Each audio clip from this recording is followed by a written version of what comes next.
Hey y'all, quick little video. I'm off today, I'm bored, and I had in my mind a few things that I want to snack on. I saw somebody making these on Instagram, and so I decided to make my own. So these are creamy Kraft mozzarella, creamy mozzarella sticks or whatever. Okay, so I got a few sticks just for myself. So I got 4, and I'm gonna cut them in half. I've already made my flour mix. Just seasoned up some flour. Just cut them straight in half. So they're gonna be, I guess, mini mozzarella sticks. But I feel like this is about the size of a regular mozzarella stick that I've seen. Maybe a little bigger. But we're gonna go with it. Half. And then right here I have some breadcrumbs. We're gonna make some mozzarella sticks. I really have been wanting some. And you know what's crazy? I've always not liked the frozen mozzarella sticks. Not because they don't taste good, they taste great, but because the cheese does not melt. And I don't know if that's because of it being frozen first or what. Like, I have no idea why the cheese just doesn't melt to my liking. So I made sure I got the package that said creamy mozzarella, so maybe that'll make it melt better. But one of the reasons why I don't order mozzarella sticks when I go out most of the time is because the cheese is always, it's hot, it's warm, and the breadcrumbs on the outside are crispy, but the cheese is just like still one solid log. Like, I like for it to melt, and I like to get that little string action. That is my favorite thing about eating mozzarella sticks. So I have a way that I'm going to try to avoid that. I'm going to fry them, and then I'm going to finish them off in the oven for about 10 minutes because I really want my cheese to get really melty and stringy. Okay, so we're going to see if that works out. So first things first, you want to put it in your seasoned flour. So this is seasoned flour. This is breadcrumbs. I put Italian breadcrumbs and garlic and herb breadcrumbs. I mix them together. And then I have the flour mixture that just has salt, pepper, garlic, a little bit of Tony's, and dry basil in there. Okay, and then I have a egg wash, what we like to call egg wash, which is 1 egg and a little bit of water, and it's seasoned. So I seasoned it with the same thing that I seasoned the flour mixture with, just to give it some consistent flavor throughout. And then you can make your own. Oh, I just wasted that. You can make your own marinara sauce, or if you want to buy marinara sauce, whichever one.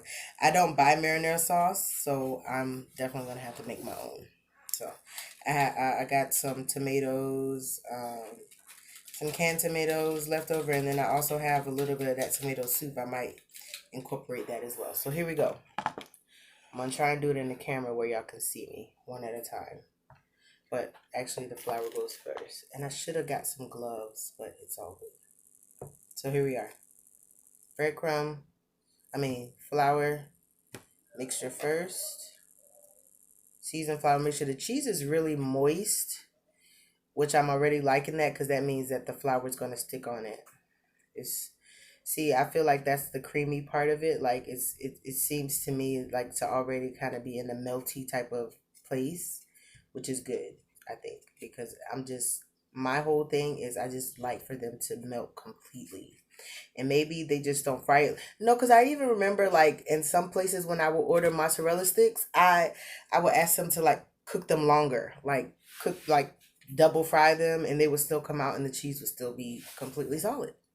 So I don't know what that is. If there's like chemicals or whatever in there that's making the cheese not melt, if it's the fact that the cheese was first frozen, or that it was frozen for a really long time. You just never know. So, boom shakalaka. I got them all in there. Got them all covered with flour. So that's what it looks like when it's covered with flour. Seasoned flour. Can you see the seasoning in the flour, y'all? It's there, even if you can't see it. Trust me, it's there.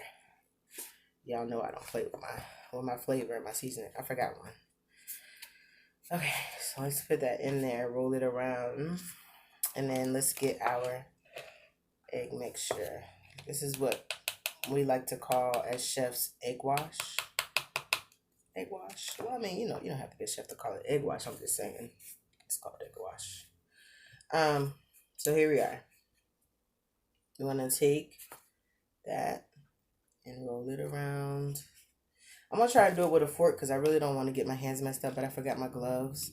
So you roll it around in that egg mixture. Make sure you get it all wet with the egg and put it straight into the breadcrumbs. I'm gonna do it with a fork, y'all, because it just, even though I know I can wash my hands, just y'all, I've been doing this for a long time, and I feel like honestly I'm way past that getting your hands dirty for no reason type of thing. Like before I used to love it. It was fun when I was learning, and now it's a little bit annoying. I don't know. Am I bougie, y'all? I'm sorry. But if I don't find it necessary for my hands to get dirty, absolutely necessary, I will. If I have gloves available, I'm gonna put them on. So, and I ain't gonna lie, y'all, I be more so protecting myself from the food than the food from myself.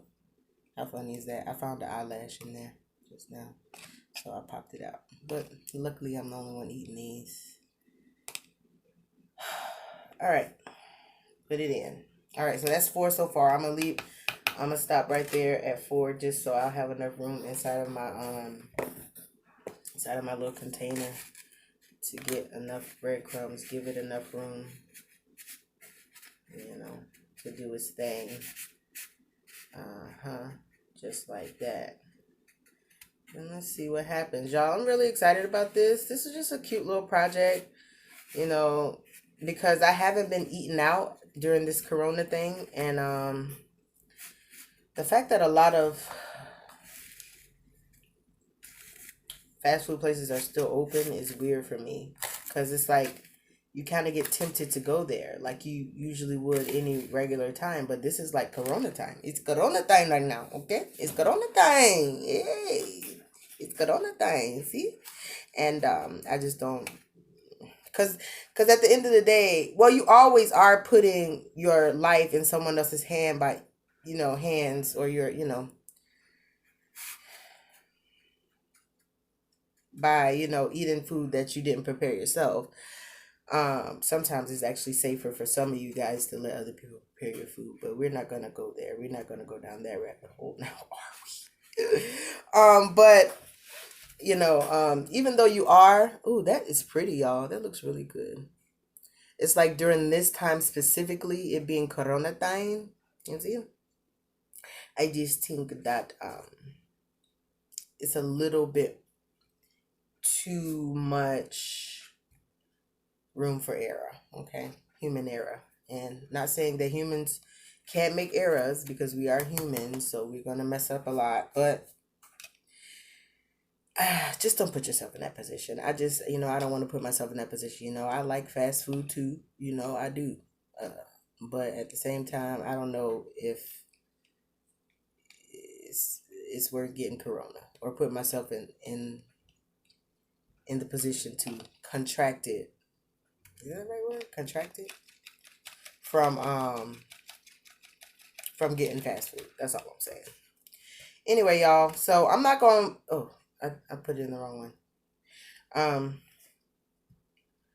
I'm not gonna fry these on this video. I'm just making them. I just want y'all to see the process of it. It's really easy. You can do the same thing with fish sticks. Get you some nice white fish like tilapia or whiting or whatever, and cut them up in little pieces like this, and do your flour and your with the fish sticks, you'll probably do panko breadcrumbs instead of regular Italian breadcrumbs, but you can do it with whatever breadcrumbs you want. And do the same thing with your fish. You can pop it in the oven, or you can fry them and make you some homemade fish sticks. And I'm trying to tell you, a homemade fish stick is about the best thing, okay? Because I love frozen fish sticks. Even to this day, I will eat me a frozen fish stick, okay? But just because it's corona time, and I do be wanting like some of these fast food style things without actually going to a fast food restaurant. You feel me? And I saw somebody do this on Instagram. I was like, yes, that'll be good. That'll, keep my brain a little calm, So it feels like it's getting fast food, and it's not really tripping, and it ain't like stressing me out. Talk about, girl, go ahead to Burger King. Girl, go ahead and go. It's okay. See, I ain't got time for it. I don't got time for stuff like that. So we gonna do this instead. Okay, so don't those look good, y'all? Look how I'm stacking them up like it's Jenga, right? That's so nice. Oh my gosh. Anyway, so I'm gonna finish that. Just wanted to show y'all what I do, how I do what I do. I see a little spot of egg. It didn't get enough breadcrumbs on it. But anyway, so I'm gonna roll these probably all again anyway. Like one more time in the egg wash and then one more time in the breadcrumbs to give it a nice thick crust. But anyway, that's neither here nor there. Guys, I always enjoy coming showing y'all what I'm doing, even when it's not Sunday. I just wanna let y'all know what I'm doing on this whole quarantine chronicles that we got going on here today. All right, I'm cooking, and I'm in my house and I'm minding my business and I'm cooking. All right, that's what I'm doing. All right, y'all have a good one. This has been Chef Charlie. I'm coming to you from Chef Charlie's Kitchen with my homemade mozzarella sticks. I'm gonna come back obviously and show y'all the outcome of this, how it works out. If I accomplish my goal, which is full melt, optimum melterization and string cheese type of vibes. That's what we want. That's what we want from these. Okay, so I'm going to double bread these and I'm going to throw them in the fryer. I'm going to fry them for a little while and then finish them in the oven for about 10 minutes on like 375 or 400 to make sure I get that optimum melt that we are going for. All right, so meet me right back here. Y'all gonna definitely have a mukbang slash tasting video for these specifically. All right, y'all, love y'all so much. This is Chef Charlie. I love hanging out with y'all and I'm coming back. See y'all later. Make sure you follow, like, subscribe, share, comment, etc.